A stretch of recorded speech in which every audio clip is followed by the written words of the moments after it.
Pour ces élections cantonales, 3 des 16 cantons renouvelables sont marqués par un duel à droite, opposant le conseiller général sortant à un maire d'hiver droite du canton. Parmi les explications, le départ de Philippe de Villiers du conseil général qui favorise l'envie d'un renouveau dans certains cantons et un précédent qui a indéniablement encouragé ces candidatures. En novembre dernier, dans le canton de Montaigu, le d'hiver droite Michel Allemand s'est en effet imposé face au villiériste Antoine Chéreau. Les électeurs de ce canton, où Philippe de Villiers l'emportait pourtant massivement et sans difficulté, avaient donc alors privilégié le changement. Sur le canton des Herbiers, la sortante Véronique Besse, qui porte l'étiquette majorité départementale, doit compter dimanche avec la présence du maire des Herbiers, Marcel Albert, qui porte les couleurs du Parti radical valoisien, mouvement associé à l'UMP. Sur le canton de Saint-Fulgent, le sortant Wilfried Montassier, également majorité départementale, fait face à la candidature de Paul Boudot, maire d'hiver droite de Saint-Fulgent. Enfin, à Beauvoir-sur-Mer, le sortant Michel Dupont, soutenu par la majorité départementale, devra lui compter avec le maire d'hiver droite de Saint-Gervais, Robert Guérineau.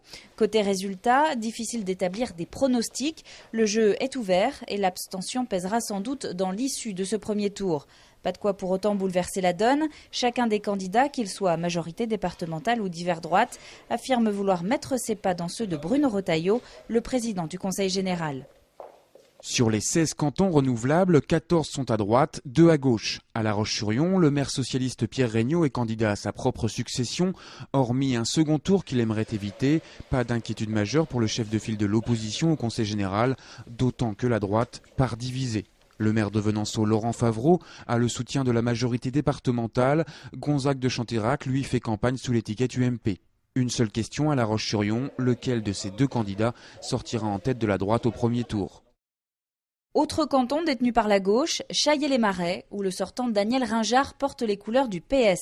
4 candidats face à lui, dont Cyril Titeka, qui part soutenu par la majorité départementale, laquelle espère faire basculer ce canton à droite. Car lors des dernières cantonales en 2004, Daniel Ringard s'était imposé au second tour avec un peu plus de 51% des voix, mais après un premier tour coude à coude avec la droite. Une droite à l'époque représentée par 2 candidats, or cette fois-ci, elle part unie. De son côté, la gauche espère, elle, remporter le canton de Maizet, où le sortant Jean Talino se représente. Celui qui porte l'étiquette majorité départementale devra en effet compter avec la forte implantation de son principal challenger, le maire PS de Benay, Daniel David. Ici comme ailleurs, l'incertitude prédomine. Tout dépendra en fait de la participation, du vote des nouveaux arrivants installés en nombre récemment sur le canton et du degré de mobilisation des électeurs des 2 camps. Autre point à surveiller à gauche, le score des candidats Europe Écologie Les Verts.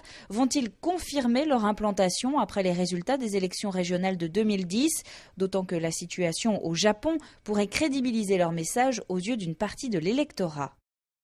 Sur ce canton, hormis un candidat du front de gauche, les 3 autres se présentent sans étiquette et le choix des électeurs se portera sur des personnalités et non en fonction de la préférence partisane des uns ou des autres. Une grande question là-bas, les électeurs veulent-ils d'un conseiller général qui soit également maire de l'Île-Dieu, ce qui favoriserait Bruno Noury, ou préfèrent-ils être représentés par plusieurs personnalités, ce qui pourrait avantager François-Xavier Dubois? Quoi qu'il en soit, celui qui remportera l'élection devrait travailler étroitement avec la majorité départementale. Ces élections ne semblent pas passionner les électeurs, d'autant que les médias nationaux focalisent leur attention sur la présidentielle de 2012. Il faut donc s'attendre à une abstention importante. Dans un tel contexte, la participation accentue l'incertitude qui pèse sur l'issue du premier tour dans certains cantons. Tout dépendra donc du vote de ceux qui se déplaceront aux urnes.